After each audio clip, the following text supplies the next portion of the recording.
Love letter? Ba, dami ah.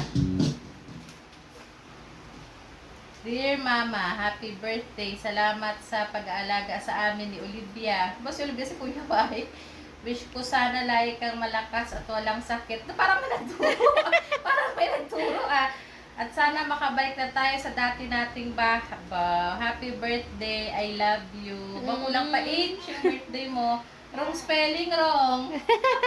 Ano yan? Ano yan? Ano yan?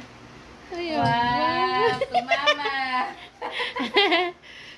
Ayaw ba? Ayan pa! Iba na yan. Ayan pa! Grabe. Iba na ngayon na yung anak na nabibigay sa mama. Ay. Pinamaskuhan mo pa to, no? Grabe. Baka mahal ang balik nito. Gabakas mo. Ay, thank you, Kuya P. Wow. Sweet mo naman. May pera pang kasama.